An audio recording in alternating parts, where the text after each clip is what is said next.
Okay, we will begin. Welcome to the Visiting Writers Series at Carthage College, our first in-person Visiting Writers Series of this sort in quite a long time. So it's really exciting to see all of you here. With your ears and notebooks. I'm really excited to hear our two visitors today, Jenny Gropp and Jennifer Nelson. I'll introduce Jenny Gropp first, and then at the conclusion of her reading, I will introduce Jennifer Nelson briefly in both cases. Jenny Gropp, as some of you know, is currently teaching here at Carthage, teaching creative writing. Some of you are her students, so you get to see Jenny reading her own poems. I often hear a lot of laughter coming from Jenny's room in the evenings, which is always very nice. I teach down home. Her collection of poetry and prose, The Homonym Egg, was published by Corre Press. In 2017, her writing appears in or is forthcoming from Fenn, Stanford Quarterly, Best New Poets, Seattle Review, Colorado Review, Seneca Review, Typo, and Diagram, and others. She has served as managing editor of the Georgia Review and as editor of Blackwater Review. And she now directs the Woodland Pattern Book Center in Milwaukee with her partner, the poet Laura Solomon, and that is an amazing place and an amazing resource. And tomorrow night there's a reading there that you can attend in person or virtually, featuring Jennifer Nelson again, and Louis Friedman, who a couple of you might know from his time here a few years ago, and a third poet whose name is escaping me. Gabriel Cruz. And Gabriel Cruz. So, by all means, there's always things going on at Woodland Pattern, so it's a great resource. Check those out. To introduce the poets tonight, I'm going to rely on the alphabet, and not only because their names begin with the same letter, but because I didn't really want to hear what I had to say about them. I wanted to hear what the alphabet had to say. So I would like to read a little bit of from Inger Christensen's alphabet. So number 7, in honor of Jenny Gropp, who I'm thrilled to hear read tonight. Given limits exist, streets, oblivion and grass and gourds and goats and gorse, eagerness exists. Given limits, branches exist. Wind lifting them exists. And the lone drawing made by the branches of the tree called an oak tree exists. Of the tree called an ash tree, a birch tree, a cedar tree. The drawing repeated in the gravel garden path. Weeping exists as well. Firewood and mugwort, hostages, gray leg, geese, gray legs, and their young. And guns exist, an enigmatic backyard, overgrown, sere, gemmed just with red currants. Guns exist in the midst of the lit-up chemical ghetto. Guns exist with their old-fashioned, peaceable precision guns, and wailing women full as greedy owls exist. The scene of the crime exists, the scene of the crime, drowsy, normal, abstract, bathed in a whitewashed, God-forsaken light, this poisonous white, crumbling home. What a grim introduction for Jenny Gropp. Now Jenny will bring us some light and maybe some more darkness too. Please welcome Jenny Gropp.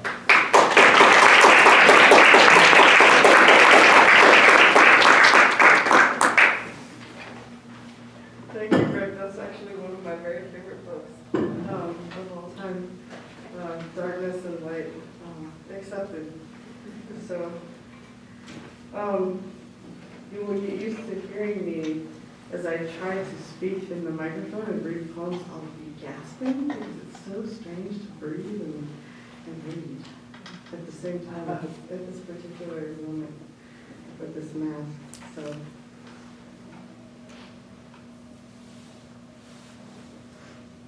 This is called In the Hatchery.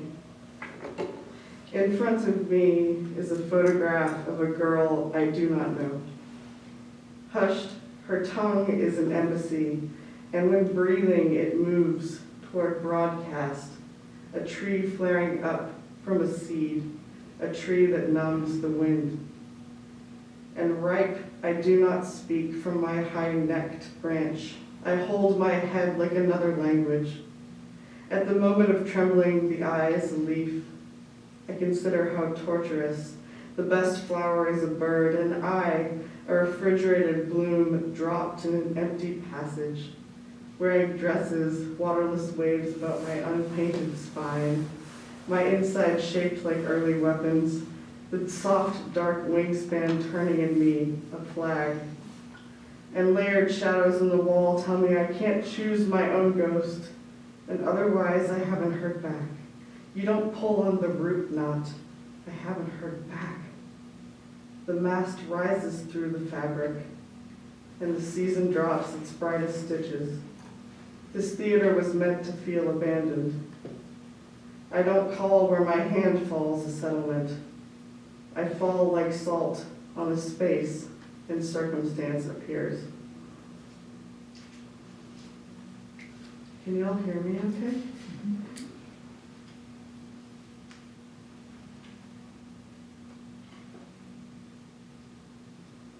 This is not in the book. It's called On the Televised Arrival of Fire. Gasoline is the color of nothing. It is also the color of a prescription digesting, of paying bills, and of deja vu, which is available to anyone who puts the river in a pan and coaxes it back and forth, lets the organs of constellations pool in the bends like polish, air wadding up into flames, thoughtless origami eating fuel, slow pixels break images, and butter cold metal becomes a body. Artillery slams into the ground, reveals how the sky speaks to the map. A burning city sees no rage in the court order, that yellow lamp-lit rose.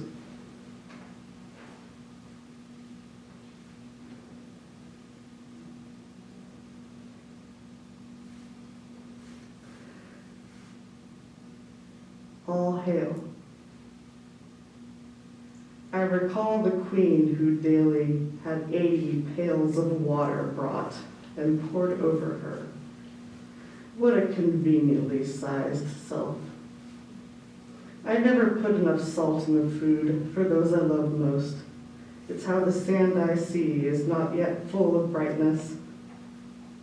And I once sat with a woman whose spine had gone out like Christmas lights.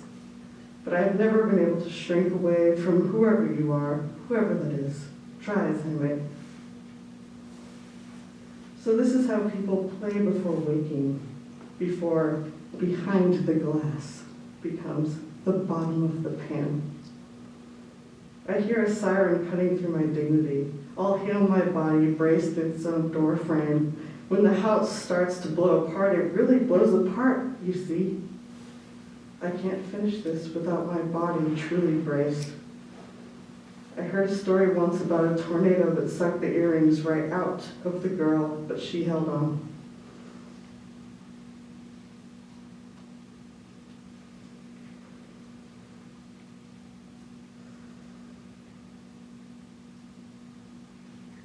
So this is a version of the poem that is, the book is titled or called The Hominin Egg. At the turn of the lion's skull, production was static as a nomad. It aged, this rattle full of shapes. Malevolence greened, pricked, made basic. The globe as a cataract eye sliding in a black groove. Hot iron yoke, a lamp turned on in a sunlit room.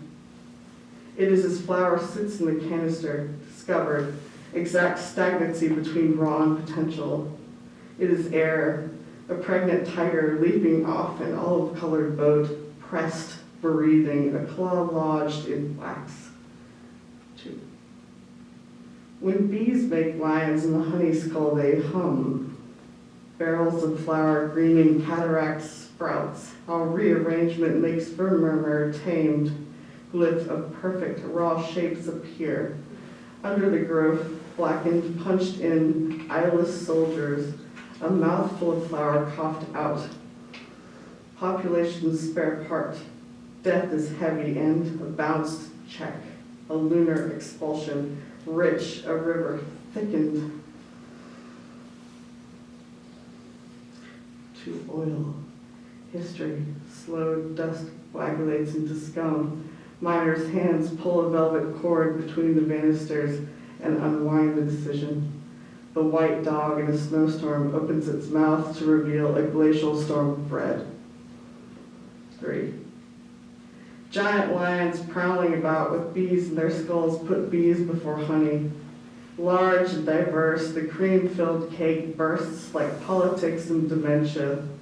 In the tackle box, a lineage of tide flies waits like a feather garden, and then straight forward through the genealogy, a flush of hot chips produces another warrior king. Charisma takes the capital, a can rushing down the river over a heavy spawn of fish, a car twisting torrentially around a telephone pole as a bird pecks the hand of a dead man. A blast of vultures drops down onto the landfill. A rifle bird dances and the female sighs. Rejection. A burst of utility leaves behind a long gun where the river used to be. 4. A lion's skull full of honey and drowned bees. Wind over density, 25 time zones inside the word minority, question armaments, human breaths blowing out the mouse's lungs, and knives singing in some dark market a season of rents. At 11:59 p.m. on Earth, an earwig climbs up the side of a cantaloupe, axle out of composition, a sculpture of a heart, an isle of grain untouched, as the silence of your viewing demands.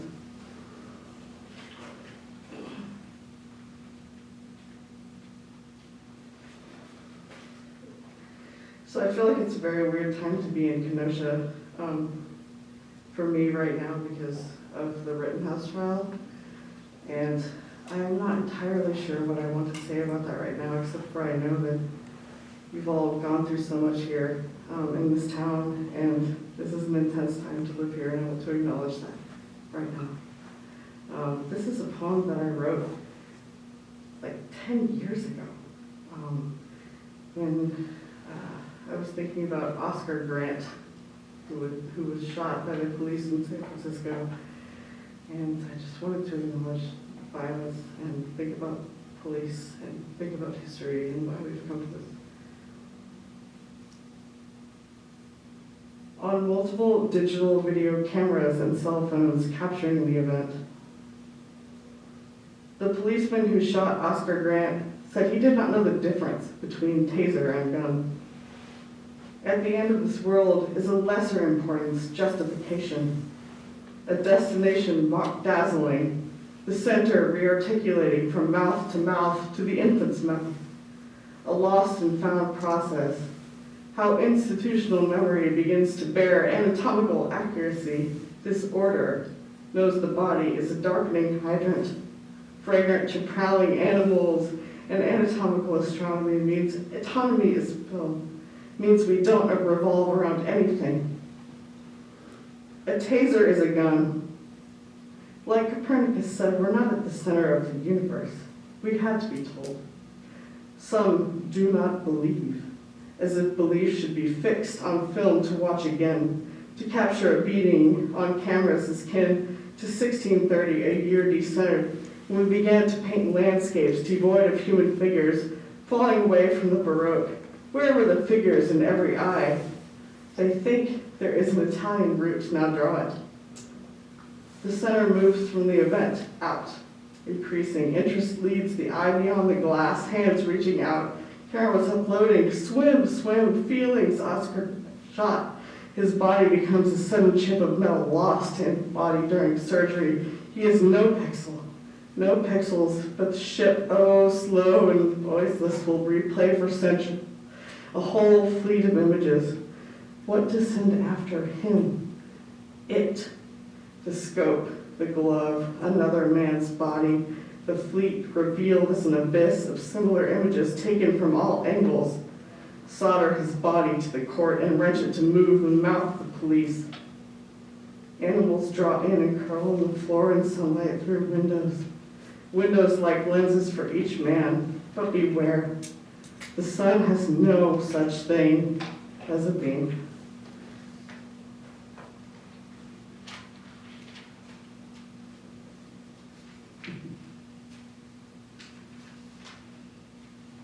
All right.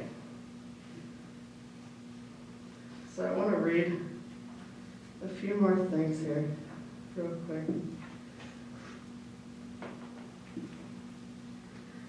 This one is a poem that I wrote when I was in the middle of coming out. And I think it's really important that I wrote this, and I didn't know how important it was until later. But now I'll read it for you. It's called Animal Between. The bird that grew up in my body is a long-legged waiter, and it hides in the public bathroom when the storm hits. Heavier torso pushed up against the row of sinks that, no matter how clean, always feels dirty. This bird has shoulders, hunched wet and rising, devotion to form that's lung pink and black, compulsion and passion leaving me humiliated in the reality of never hatching because I've always already hatched. I didn't say birds. It was more like there was a loud bang and an animal inside me moved. The ways I would like to say your name if I was allowed to kiss you, if what would allow me. If stone could boil up and out and apart like water, raise the lid. The stone in all this water, always some malignance and desire that pushes itself to physical form. I can ask my telephone what airplanes are above me now, and I can see the actual patterns in the sky on the screen, the range of ages and cargoes moving at 500 miles an hour at altitude. Breathe. Birds, and the sky fills.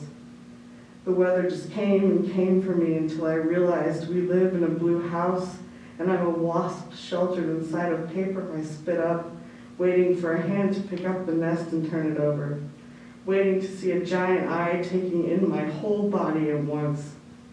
This is mostly the job of weather, I realized when I learned to fear it, until I learned how like the weather I am, which lasts until you're gone and the fear becomes regular, like how the riverbed is responsible for the river.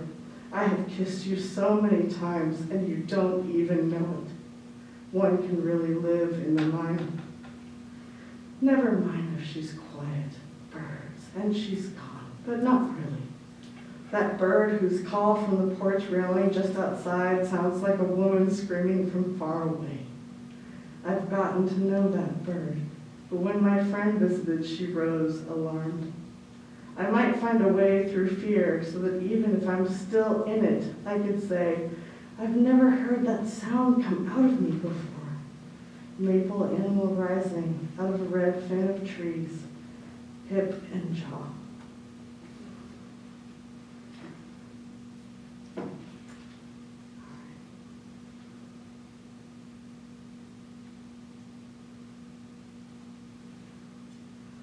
How y'all doing out there?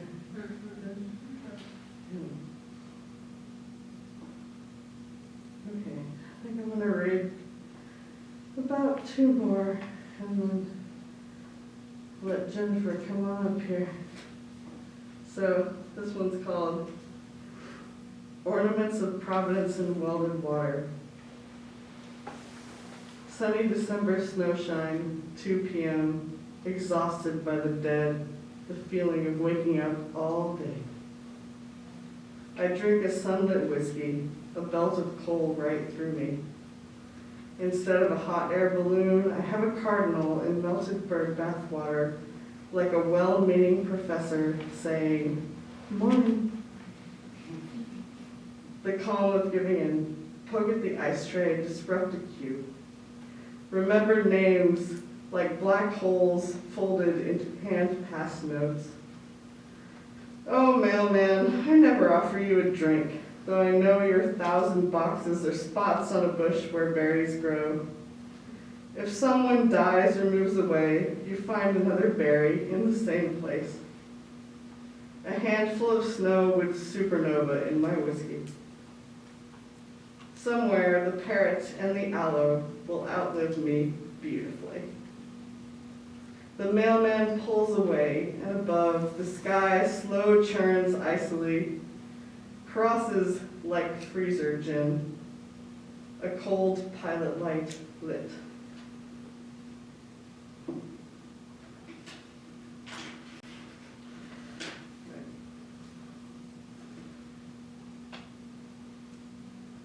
So this is a funny, tiny poem that's not it just came out of, I take a lot of notes on my iPhone, which I've mentioned to people a lot. It's the only way that I can write poems because I'm always working.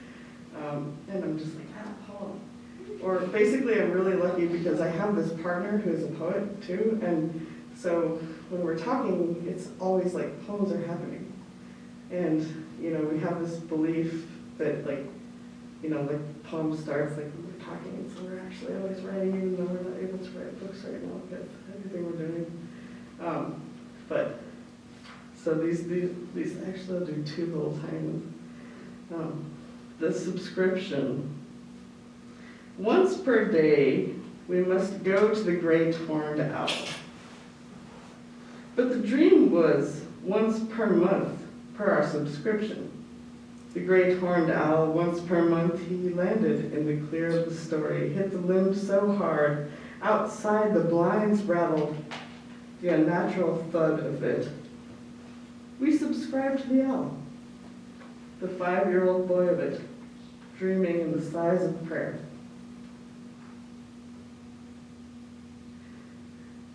Domestic breast fondling.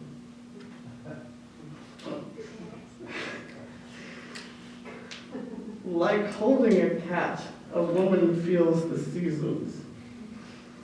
Did you know that neon gas comes down as rain on Jupiter?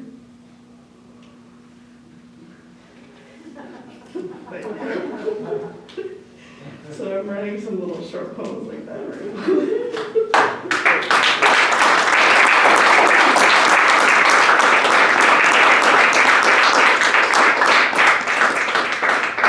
Thanks also to my students who are here. I appreciate it so much.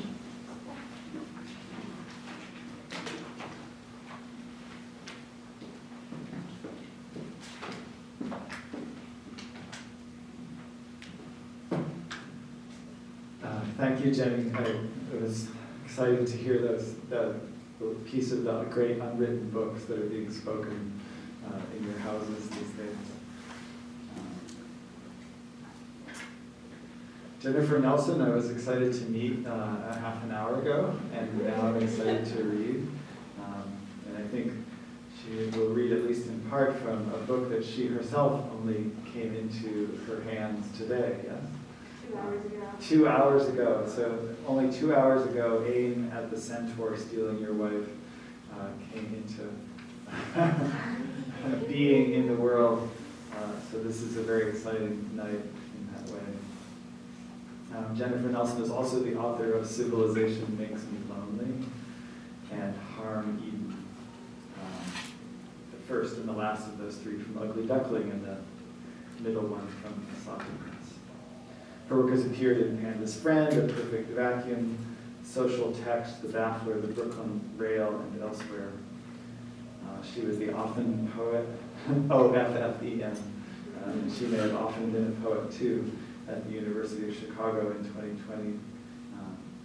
She is now currently an assistant professor in the Department of Art History at the University of Wisconsin-Madison, and the author of Disharmony of the Spheres, the Europe of Whole Lines Ambassadors.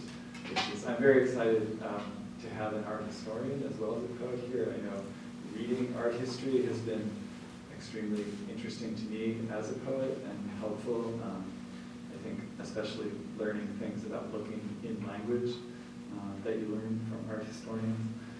So that's exciting. And then I'm sure you've been on the edge of your seats wondering what letter I'm going to use, since G has already been given, and so J and N perhaps remain.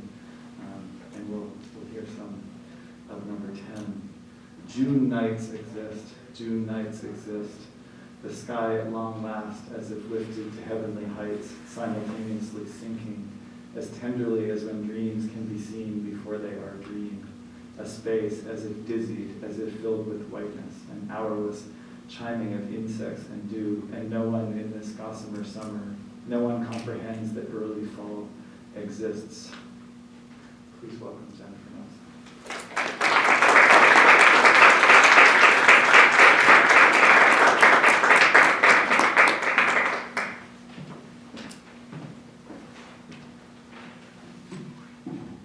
Thanks so much, Rick, and thanks for inviting me. And wow, this is my first poetry reading in a million years, and there's so many of you. Thanks for being here.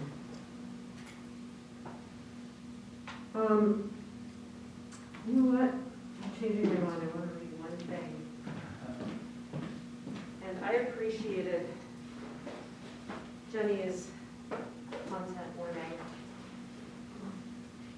And I will give you another one. I don't know what kind of space you've been having to hold from your different subject positions in here, and so I want to be mindful of that. I won't be offended if anyone wants to take a little break. I'll be done with, well, we're never done. Never mind. But if you want to take a little break, you can pause for a second, at least from this room, and come back. I wanted to read a poem that is from my second book, which is now out of print, but I have a copy. Civilization Makes Me Lonely.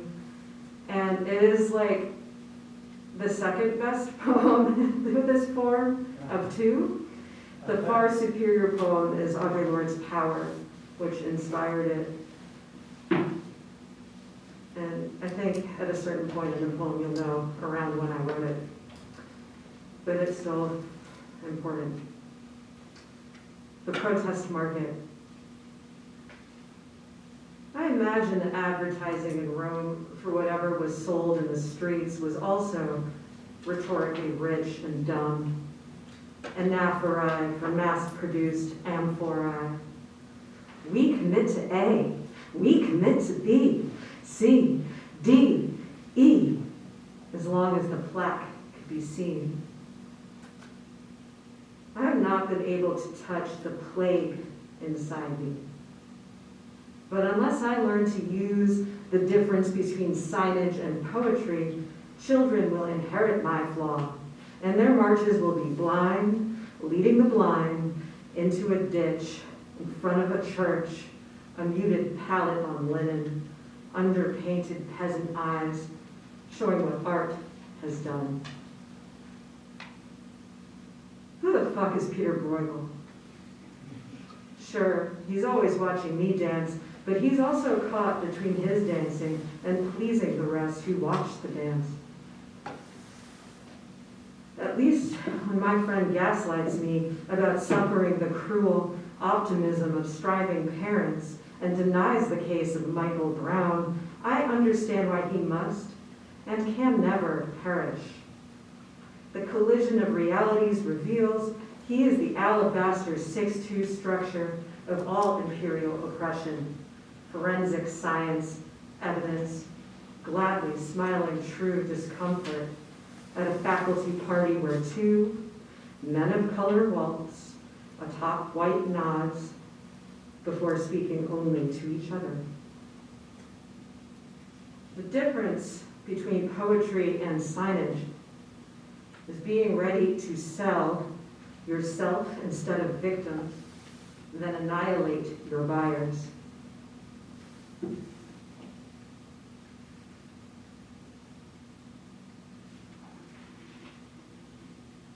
So the book that came out supposedly in October, but it's really today, is Harneeden, actually. Oh, sorry, yeah. That's okay, easier to remember. And a lot of the, it's a lot fresher. A lot of the poems are a lot newer. So, promise the whole reading, well, you'll see. I'm not going to apologize. Disband the police. lake, after more protests, so I'm in Madison, right? So I feel like you'll feel a similar vibe here. Disband the police. At the lake, after more protests, I was thinking bits of time, be bosons of light. But we have to fight the myth of inevitable nature, especially humans, since now we can fall asleep only with billionaires breathing on the phone like God underneath each screen. Small iridescent murders made regular to look like death connect us on Earth. While a gray, blue heron shakes its fringe, its light blue shoulder fringe and twitches its wingtip, its pinion before taking off a skim upon the lake meniscus and torn against that heron foot, tracing ripples onto algae. The surface will not bear more weight, recalling the parable walking on water, its silver wrinkles traveling, moire like words, rotated in time. Roman Ducksworth Jr. We could also imagine Benjamin Brown, bits of light, James Earl Green, were bosons of time. Philip Lafayette Gibbs. But suppressed directions of time, Delano Herman Middleton, drive all light. Henry Ezekiel Smith. But what if we agreed to stop? Samuel Ephesians Hammond Jr., separating world and sky. Edward Garner, power from its bearer. Samuel Shepard. Or the heron, Robert Hall. Life from value. Matthew Johnson, known as Peanut.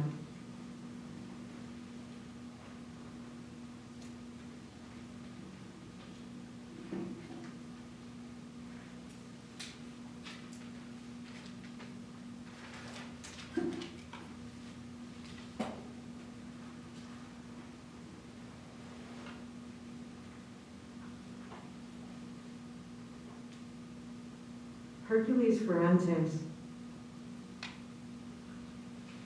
It was actually before Hercules went mad that he needed to get past Atlas Mountain to get the Geryon cattle of the sun, so he tore Atlas apart. So water burst out from ocean and became the inland sea, aka Mediterranean. That was all procedural. When I look down on the Chicago River or the quarries beside it toward O'Hare, it's easier to see a monster tear the land and water down than think of decisions and wages, garbage. Just as if on a non-destroyed Earth, the future entities are astronauts, they'll imagine myth on a monocosmic scale, unless it flips and a swarm of lights appears and children think the stars are workers, every light 1,000 workers, each swirl a common concert. I blame Hercules, the entity, the literal historical Hercules. We are crazy. We are dangerous.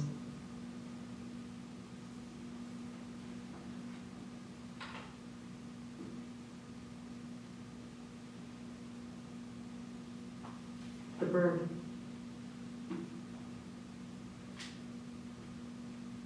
Pain is often a reality effect. I mean, sometimes there's no real referent in the world left for a feeling, just the sense that this is real. A stone dove floating above a stone virgin, and realer than the virgin, which is what the paint announces, if believed. In my lifelong quest against modernist purity, I hunted down the neurons in all the presumed modes of trapping sense and organizing I ducked beneath the dry wing pit of the angel. I squeezed my thick, dark blood and reflected what stood in front of me as dead. I said that the projection, statues, form, learning, and have to curate carefully. The incarnation, nation of ghosts.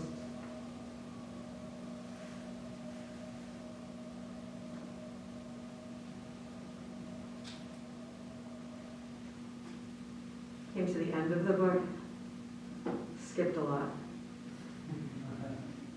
So, I thought I'd share some pretty, wow, it looks thicker than I thought, intense new work. It's like some academic work that's super important to me. There's this manuscript that somehow made its way to Bloomington, Indiana. It was made in the 1590s, probably 1591 or two, in Manila, in the Spanish colony, which was then sort of overrun by this community of Chinese merchant diaspora. And I believe this manuscript is a collaboration between two empires to put down the indigenous peoples of Southeast Asia. And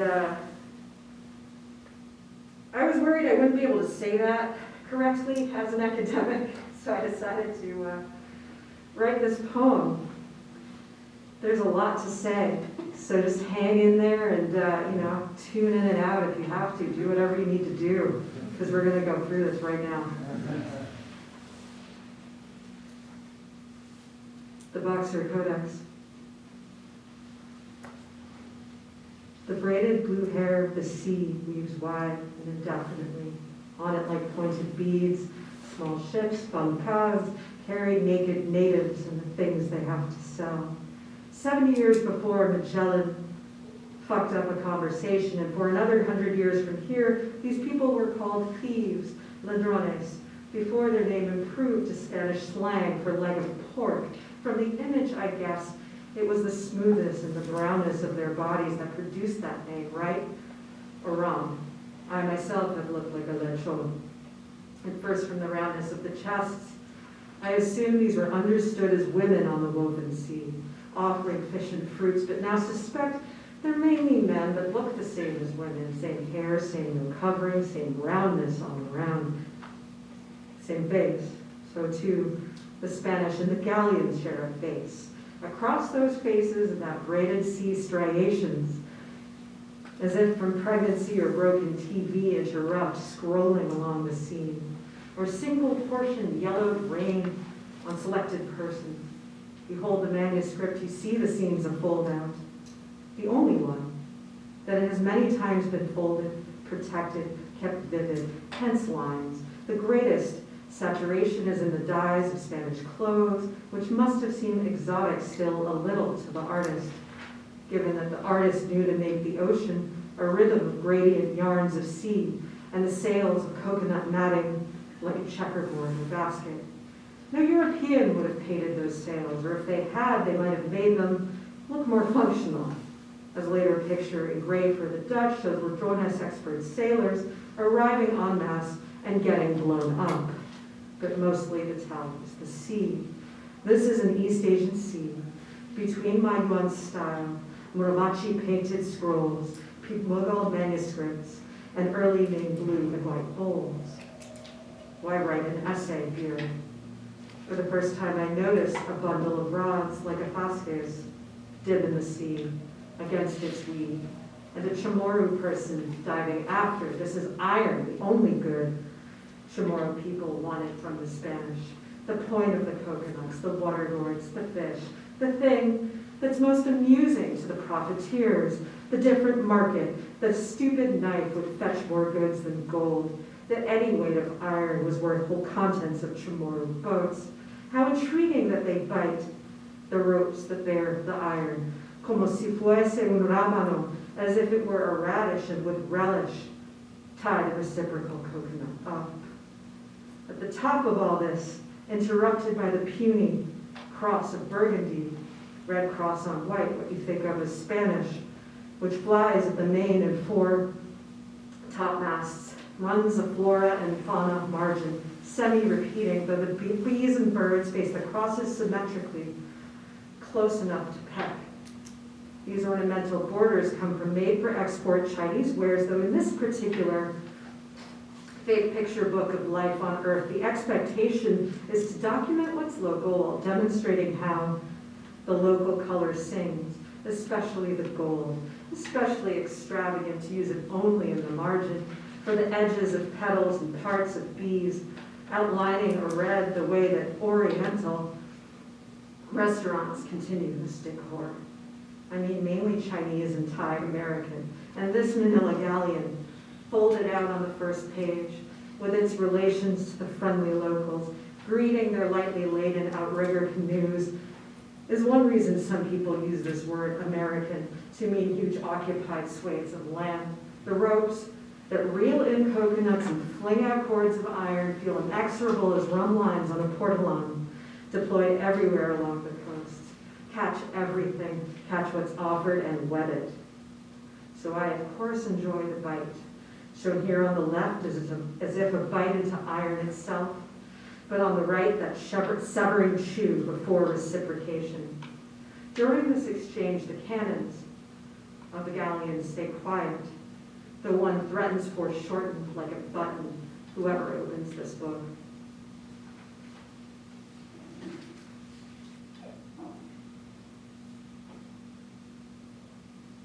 Are you still in this open sea market? Are you biting the iron hook?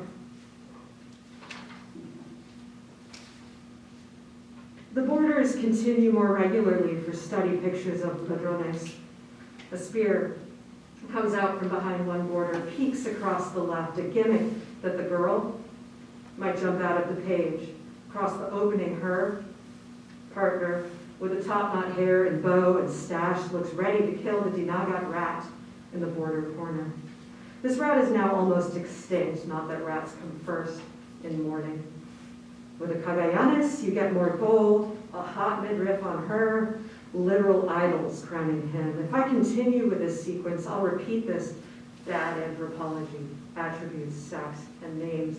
In last night's dream, the editor, Gib Var, would not approve my plan.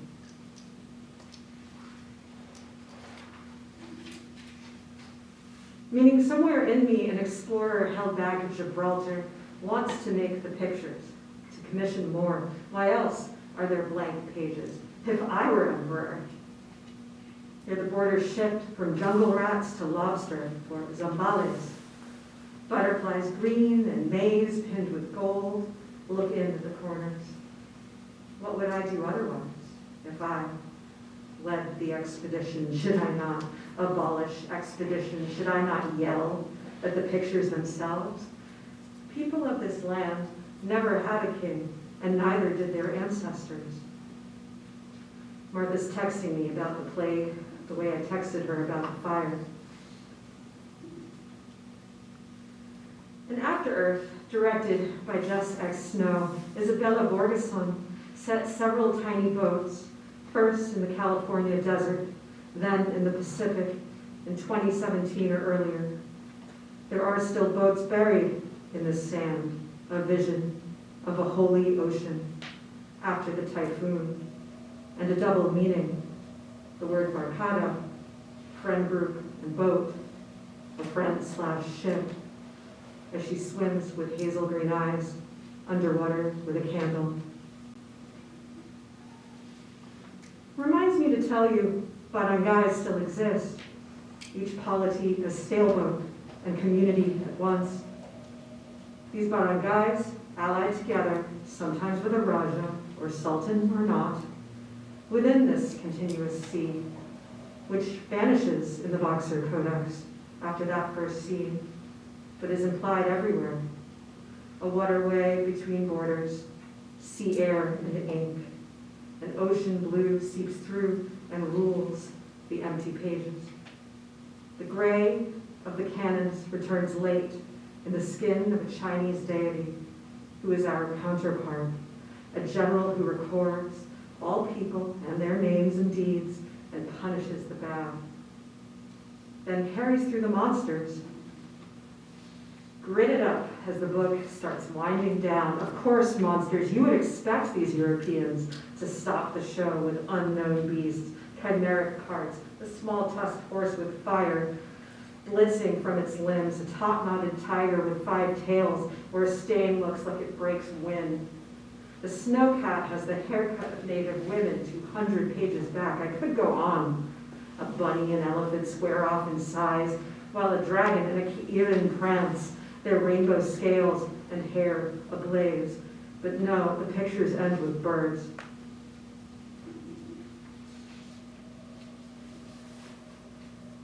Shown here as meticulously as birders might today demand, at least one MCO I could confirm in life by purchasing.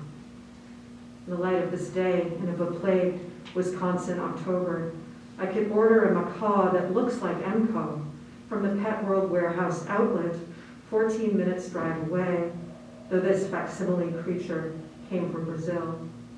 The only Asian parakeet I could acquire is the Alexandrine bird, really named after that Alexander, who probably really had such a pet. They can live 30 years in a cage and forever in mosaic, as the one from Pergamon, now installed in a museum sanctum in Berlin. I remember Gib Var hunching over a desk in those yellow museum backroom lights, consulting the maps, the ones he had and those to come, in a study room where nothing had ever lived except in representation, spread out on a table, which is always also an altar, and that parade of knowledge offered dead, perhaps to the gray warlord of heaven, I could have no place. As I woke up, I was wondering whether I could appeal for a second review. I am a scholar through and through. Part of me still waking up is asking, appeal to who? Give me the last word.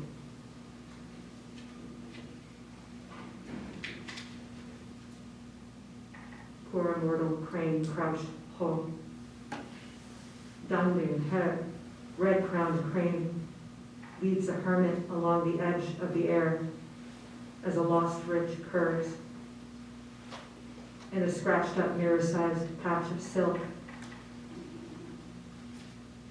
Sometime in the 13th century, washed by Ma Yuan, whose water studies passed on through the Ma Sha school and into woodcuts from the Ming, so the unknown artist of the Boxer Codex could rework that old insight into water as a gradient twisting through itself more than 300 years later.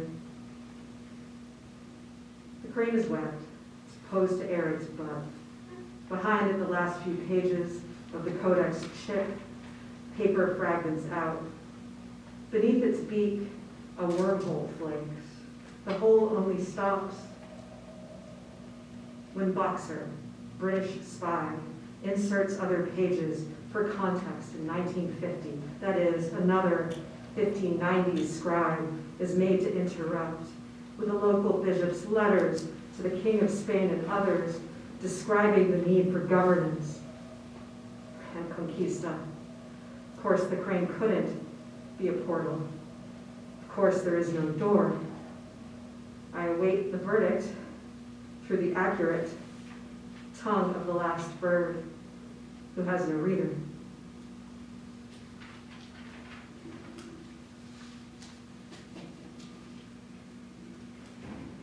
Thanks for enduring that with me. Thanks very much.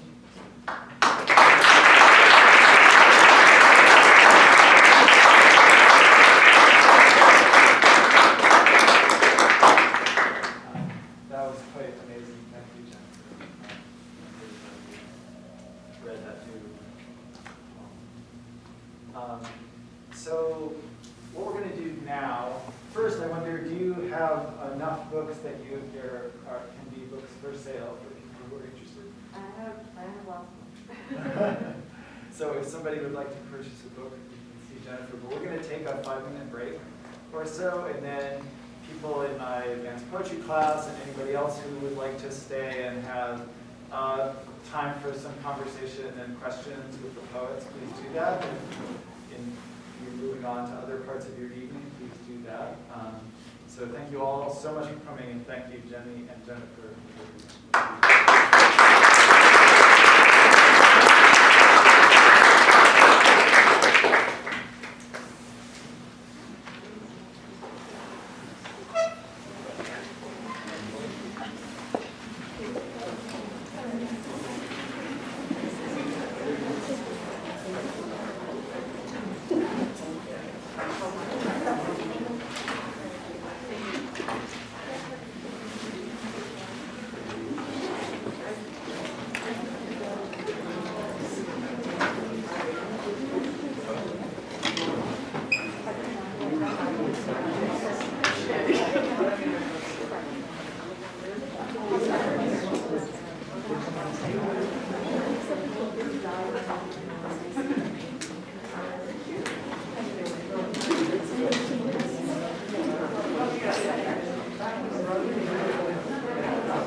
I was just on Facebook and so I had this like actually it was a long time ago.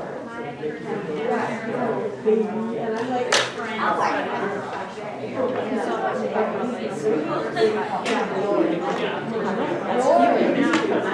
he's married and has a baby.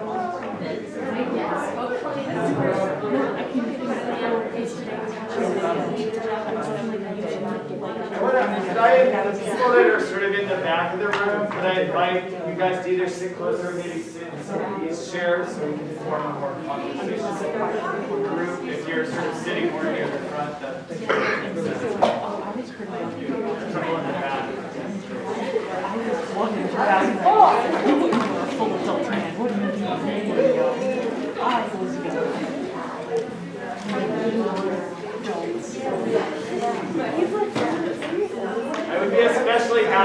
people like come and sit over here so just in different directions. I said I had 16 years old.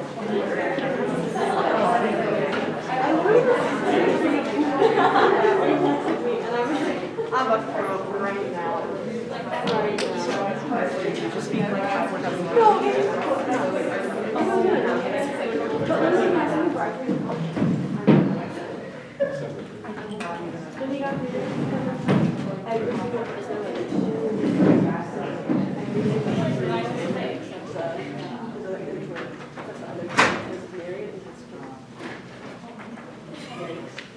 Every time I see an announcement on Facebook, which one is it?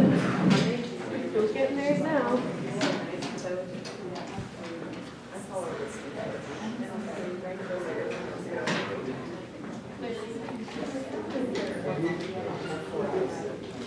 So that we're not like.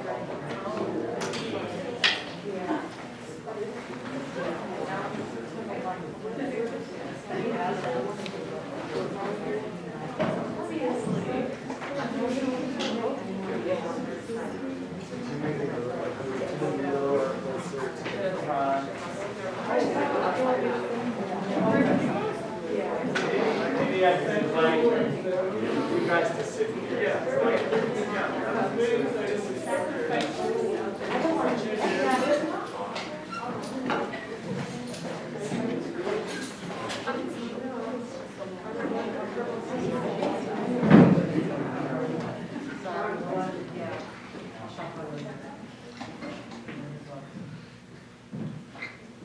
Okay, thank you. Yeah, please come and take these 2 seats. Feel very lonely.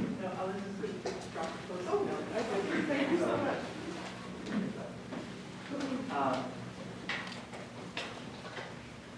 Yeah. So that was wonderful, and we like to have a little time after the reading where we can talk a little bit.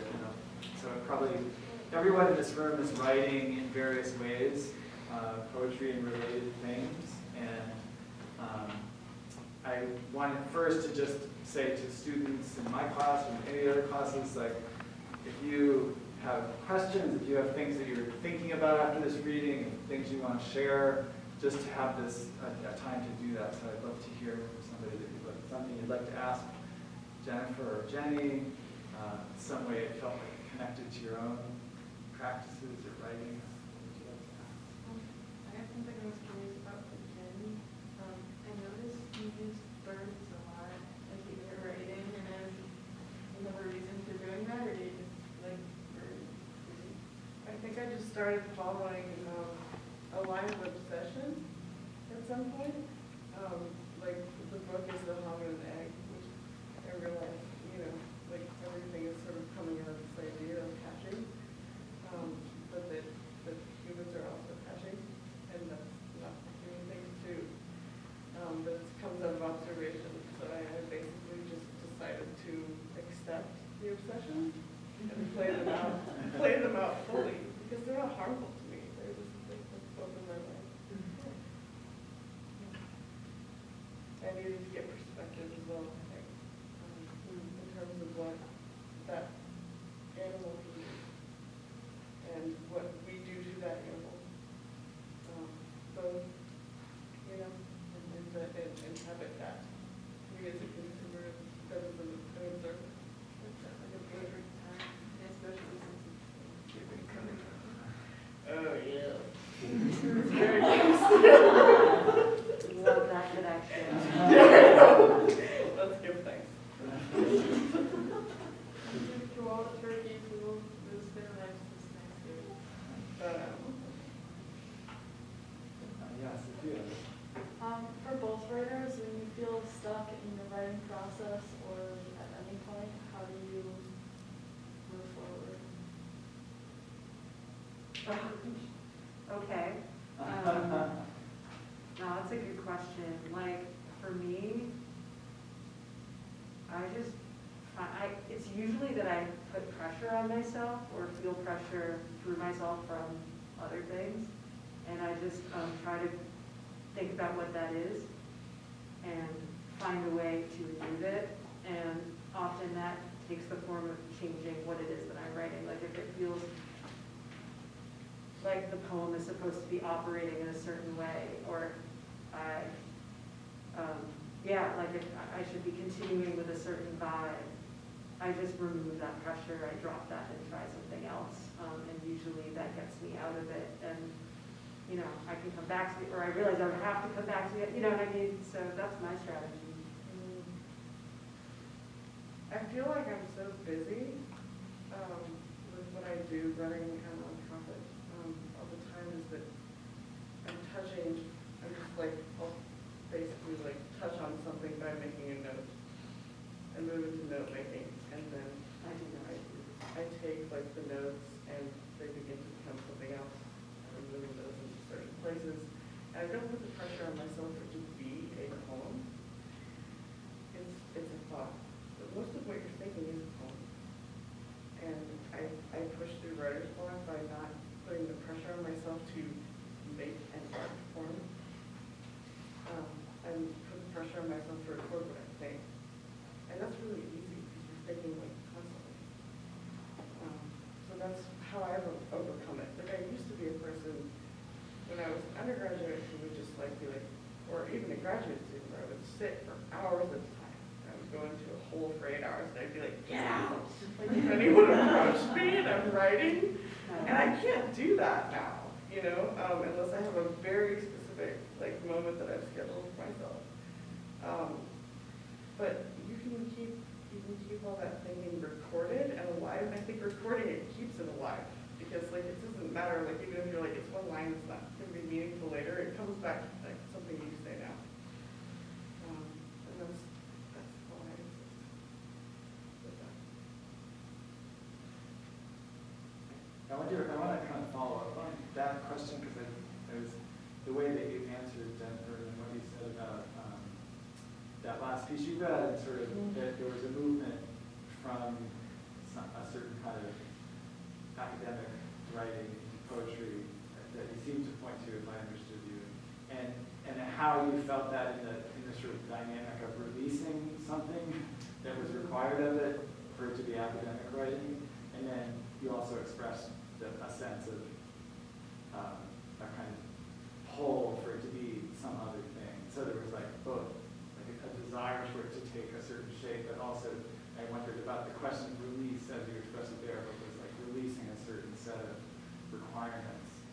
So I don't know if you just, since that seems so fascinating the way that, I mean, our class is also called hybrid forms, and we've been thinking in some ways about the spaces between poetry and other kinds of writing.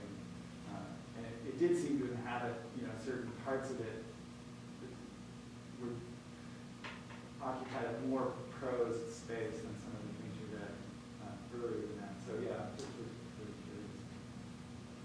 Yeah, that's a great question. I mean, you totally just summarized like the sort of formal properties, so I won't like repeat what you just said, but for me, you know, this wouldn't occur to me, but it is related. It's not the same as like undoing a pressure or just like moving away from that pressure. It's more following one in this case. For me, the operational force that guided that, both in the academic and the, you know, more lyric parts of it, was anger. And I feel like when I would get done being angry in one way, I just had to be angry in another.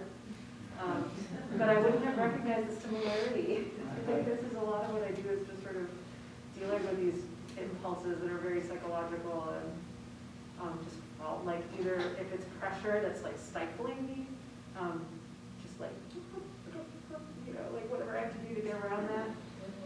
Yeah, it sounds like that too.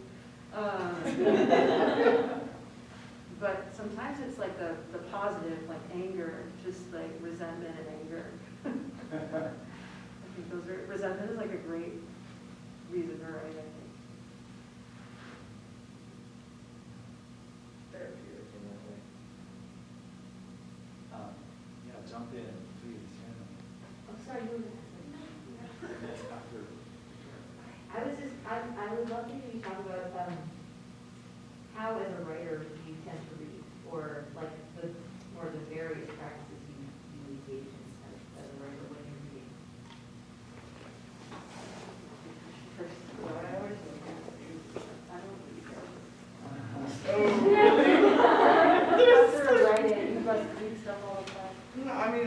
stuff because like it's falling through me. I'm very privileged in that way because like we're constantly curating people to come through with a pattern, and we are constantly thinking about what kind of impact we want to present socially through the scheduling that we have and what we really think that poetry is, and that is a privilege. That's awesome for sure. So I think I do read on the very current schedule in terms of what's coming out, but I'm also like, I will go back, you know, to read things from, you know, 17th century or something that will just get the language will pour me back into the poetry, into the present. I think it's important for me to capture moving between all kinds of poetry generationally, and to realize how much I don't know. To never stop, like, looking for it. Like, that's one of the great things I've realized, that used to be a frustration for me is that I'm going to die without reading everything I wanted to read. But that's okay. You know, and that's how I read.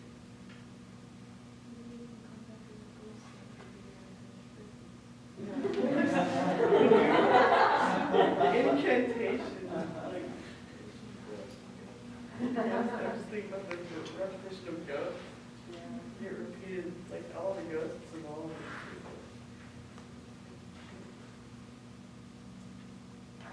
I'm so bad. I'm the opposite of you. I feel like I take this stuff for granted. I just feel it all flowing. I'm like, oh, immerse myself in pencil, and then I'm like older, and I'm like, oh, my hair.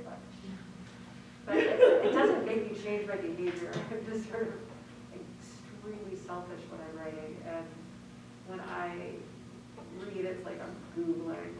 I'm like, what city was it? It's just like, I don't read while I write.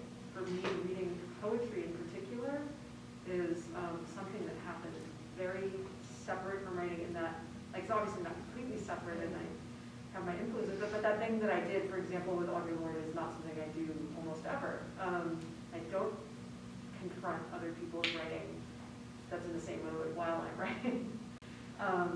It's comes processed, you know, it's definitely there, but it's processed. And what I read while I'm reading is just like whatever serves my writing, and it's totally instrumentalized. I feel quite evil saying that next to do-gooder over here. I'm so not though. Like, I mean, you know, it's like I'm like, Sorry. no, because like it's like always like it's like in a panic that it's done a lot of the time, you know.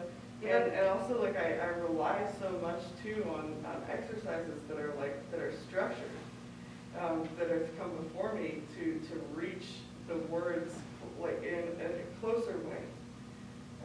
So I'll take somebody's writing and like rip it off, like the formats, like just so that I can be intimate with it, you know, in terms of answering your question about how I approach the practice as a writer. Like, I mean, I still think that Oulipo is like informed a lot of what I do, and it's the truth of it is that won't ever stop. But it's that it keeps the language active. Like, it's like going to the grocery store, and it's like, you know, here's the video for this. That's me. Still seems good to me. Well, yeah, we can talk about that later. I'll find something you're evil about. My evil is present all the time. Sweet. Tori, did you have a question you were? Yeah, I was gonna ask, for both of you, if you tend to stick with your, like, either writing style or your writing practices, or if you do very much experimenting.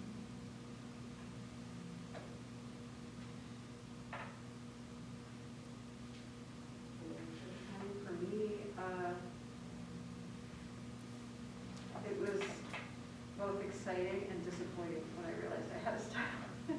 I didn't know until like my second book though. And I was like, damn, some of this is a little like the first book, I guess that's who I am. But there are obviously, well,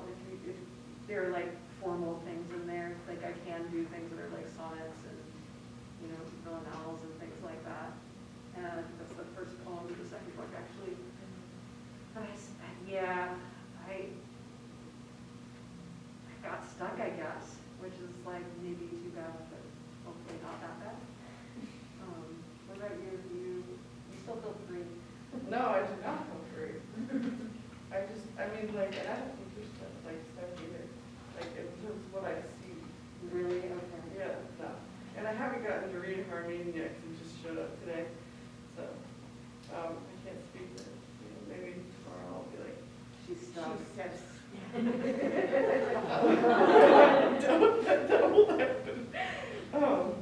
You know, I think that I realize how much I need from the world to continue generating things, and that it doesn't all like pour out of me. But it does, like, but it's just like embracing that is okay. And I think that I do have a style, like somebody, well, a couple of people are like, oh, like you see a thing and you make a huge cognitive leap, like from image to image to image to image, to make a connection. I'm like, well, I can't, at this point though, I'm like, I don't want to change that. That is who I am. And I think that those things that you realize about yourself is like, I walk in and out of my dreams that way, and I get to keep them. And that is freaking awesome, you know? So that's something that I'm totally okay with, and I'm okay with like using and then collaborating with other people living your death too. So. You subscribe to the owl. I subscribe to the owl. I agree. Yeah. He comes to me at night.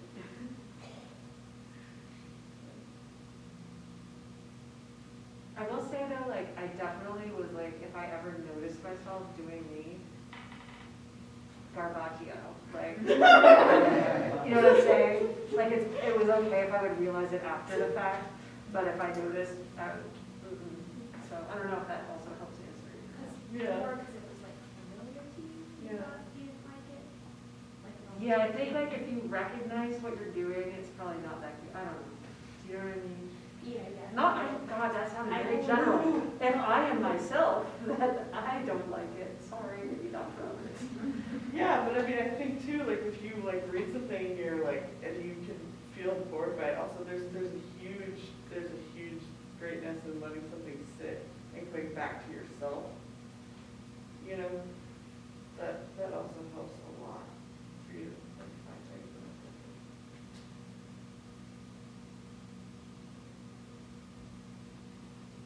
I want to ask another follow-up question that sort of connects the reading and this idea of practices. And again, I guess because it's the last, I can only remember the last thing I heard, which was the long poem you read, which seemed to me like such a poem of reading. So, not that, I mean, I get that you're saying it's not like a reading of other poets to see, but it's certainly a poem of reading. It's reading this particular document, reading these images, reading, and so on, and also maybe taking certain practices of reading or looking at visual material objects in the poetic space rather than, and I'm just really, so like that shift of reading, like where, you know, I mean, the just attention to the relation of the images was so intensely seen in that writing. I really loved hearing it, but also clearly, you know, isn't what you would do if you were writing an essay. So I'm curious, like, sort of how the reading shifts, like how you feel that using that kind of reading in this other way in that space, and how that reflects like a change in practice, like a, you know, sort of exerting that analytical force.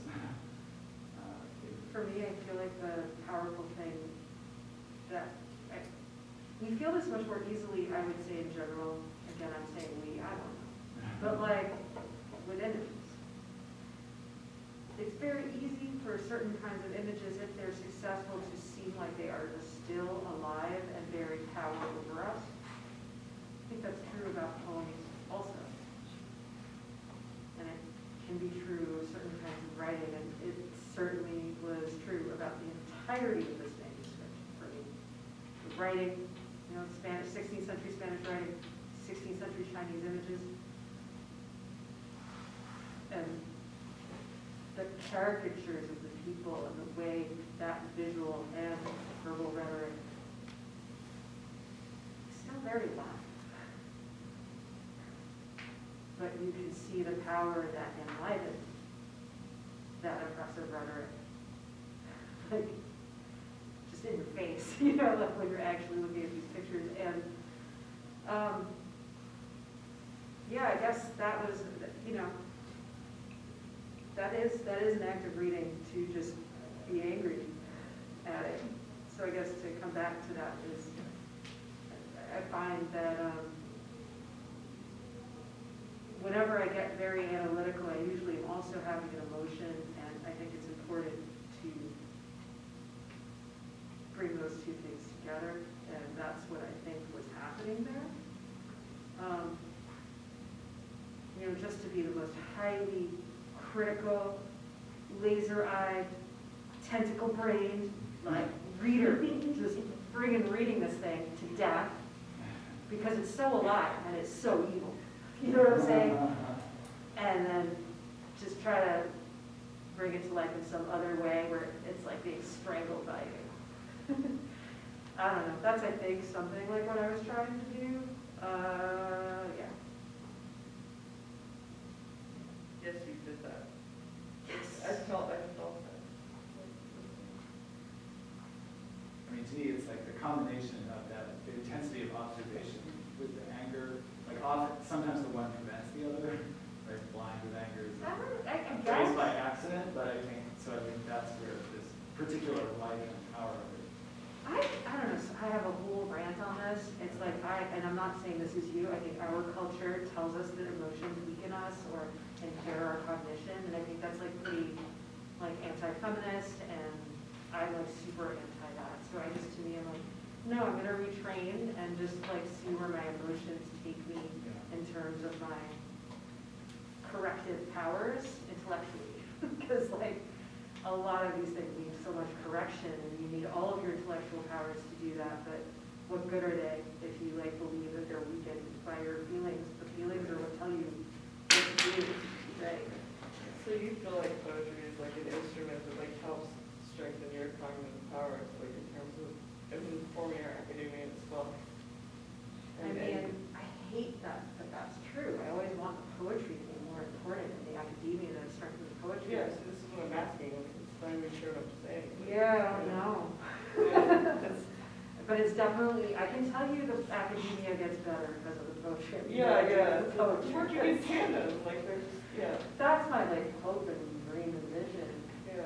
And I don't think poetry is just emotional or that academia isn't, but I think somehow, you know, saying there's a different way to do this without peer review. There's a different way to do this where you can talk about yourself and the present versus like the decorum of academia, which requires that you don't do that. I feel like we're just talking about me a lot, sorry. No, that's the point here. It's good. Back out, other. Oh, yeah. I have a question specifically on for Jenny, since we're talking a lot about member stuff. I was really fascinated by the All Hail piece. I read it earlier today, and then hearing you like say it was, it like hit me differently each time. And I was really fascinated by like, what was the inspiration for that? Oh gosh, I mean, I have a lot of problems with like the economy, I think, and the ways in which people were just stratified, and I also just was really thinking literally at the beginning of the poem how much I would, the salt was like the initial inspiration that I would have said about the salt. I was talking about something in the news of all things. It's just, very easy.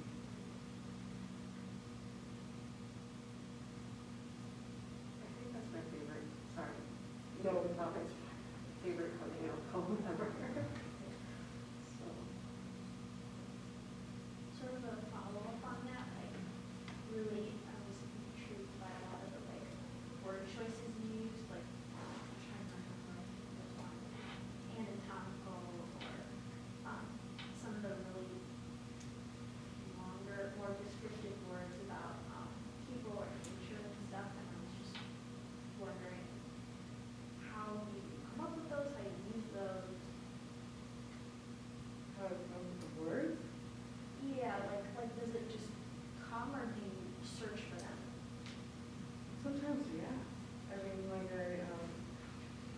many things, like I was saying, they do come out of like wordplay, like with Ulipo, but I mean, some of them come out of moving things around on the page, using the page to isolate the word and stare at it, in a certain kind of a way, projected. It's a very long conversation that I can't get into right now because I can't even make my brain work enough. So, but I think that I use the OED a lot, like to delve into the different etymologies of words, and I like to trace down like how they hit one another and see where other words are used to describe other words.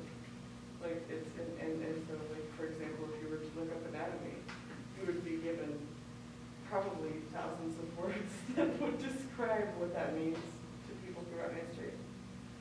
And when you begin to pull those into what they mean to you right in the present day, you're able to apply them in poetry in ways that serve you and your soul very well.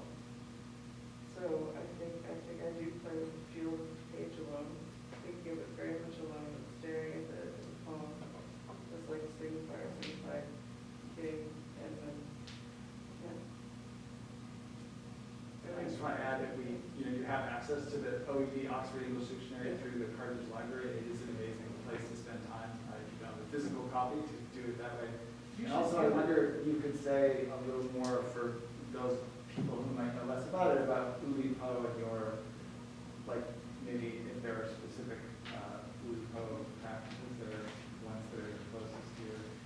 Oh gosh, I mean, there's so many that are wonderful to use. Like I would encourage you to just like Google Ulipo and with the practices, but I've done a few with my students. L-I-P-O. Yeah, O-U-L-I-P-O, yeah. I don't know if there is a whiteboard in here. Thank God. So the Ulipo. But yeah, I mean, I love, for example, like, N+7 has always been like a very, very useful thing for me, to take a book and take a text that I'm looking at, like, say I love a poem, or even if I hate a poem, and I lay it down in front of me, or a piece of prose, and I'm like, okay, so now the game is, I'll take a dictionary or another book, and I will look down and go find every noun in the piece, and I will move 7 nouns down in the dictionary from that noun and replace it inside the piece. Or take a book and like replace it with the noun from the book into the other piece that I'm looking at that I hate or love. And it just starts to make you think. And it generates other pieces of writing. Oftentimes in a really wonderful way that makes you leave the other thing behind. But I believe very much in these games. I would encourage you to, which I'm sorry for my students who are here today, so we talk about the same things again, but Raymond Queneau, 99 exercises in style, like it's a wonderful thing where he takes pieces, it's like one situation. A man gets on a bus, and he has an altercation with a man. He gets on the bus, and he runs into somebody, again, and they're having another conversation. And it's great to write that piece in different ways. Every single time, the same situation. Like you're like, today I walked in the hall and I sneezed. Okay, well that changes, like given the way that you have to write it every single time. And I should write that name up there on the board because it's a really wonderful way. Yeah. There's so many vowels. It's wonderful. But yeah, so good. Yeah. But I really just encourage people to just like. I want to take your class. Do this. Yeah. Do these kind of things and then let your own writing kind of run out of it.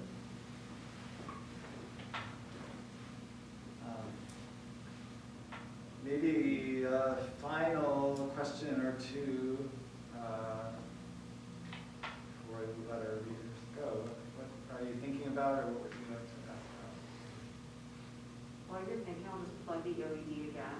Plug the OED forever. ECW, like, there are like almost no dictionaries in other languages for those languages, like, as, you know, English is the language of empire, we can't be too proud of it, but it's fucking amazing. Like, the OED is just so much better. Like, I don't, when I like try to study in other languages, I don't understand how people function without knowing how words were used in 1470.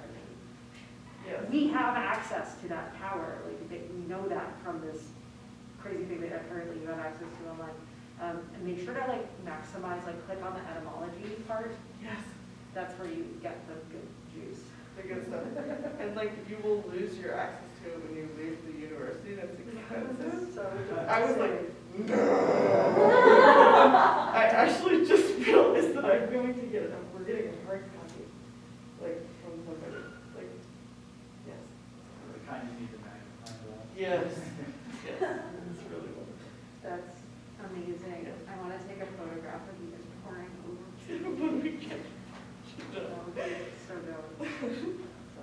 And it's like the connection of misdirection. Like you look it up, and yes, you understand the word in its context, but you also read these sentences from 1493 and 1590, and And the those spelling just is take you in so some bad. completely different Yeah. direction just because of the topic of the sentence that happens to use that word.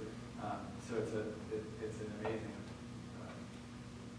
collection of writing as well as definitions. Yeah. I have a follow-up question that we're going over. You guys are answering the question about style. And style, and maybe I'll ask this to specifically answer because this is something I think about in relation to visual art a lot. Where my visual artist friends can often like develop a method and then spend 2 decades like working in that methodology and like producing variation and relation to that methodology. But myself included and my other poet friends have a tendency to feel as though a particular methodology is spent and the methodology must be invented. And maybe this has to do with duration of the medium. So I was wondering what your thought on that is. Why we imagine that, are you saying that in a certain way you've leaned into a methodology that is that you're working with and not allowing it to change slowly in a way more like a visual artist by accepting, for instance, this is your style or something like that? Or is the sort of thing you made about a necessary sort of blindness in which one doesn't know what one's doing as one's doing it in writing, contrary to like these habits of visual artists? No, I mean, I think you caught something that I really messed up in my answer earlier, which is I actually don't think form and style are the same at all. I shouldn't have brought up sonnets. I think that I've never, I mean, you should just publish this because I've never heard somebody like articulate that so clearly, like why is it, and of course not all poets, right? There are some poets that, you know, they really stick to their guns in terms of like a formal approach that is generative from certain means or whatever, the way that visual artists seem more commonly to do. But you're right, and I do think it has something to do with the medium, and I think it has to do with the fact that language is the most social, right? So to use the most common social format as your medium, there might be something a little more annoying about sticking to the same that triggers, I don't know, annoying is not a very precise word, but maybe, I don't know, I'm thinking now because of what you said. But for me, I think, you know, my forms are changing. It's my style that's not. So I don't see it as, I might be maybe more analogous to the visual artist that's letting it happen, but maybe not because I'm experimenting with the way that things are on the page. I'm experimenting with, you know, how much of academia, like different hybrid, you know, so in that sense, right? But my voice, I can't seem to get rid of it. And that's, I don't know if that's different or the same for visual art, but I feel like your question caught me in an imprecision. So thank you for letting me I wasn't trying push the, no you weren't, but I have found it through your question, so thank you. Well, thank you both so much for answering some questions and talking with us a little bit. And I want to suggest it to my class and anybody else that who's here that a really nice time often to write is in the immediate aftermath of lots of words and conversation, and then to enter into the silence of that. So that might be a nice thing for those of you that would otherwise be in class for a little bit longer, to just sit with your notebook for a while somewhere and see what happens. And otherwise, thank you again.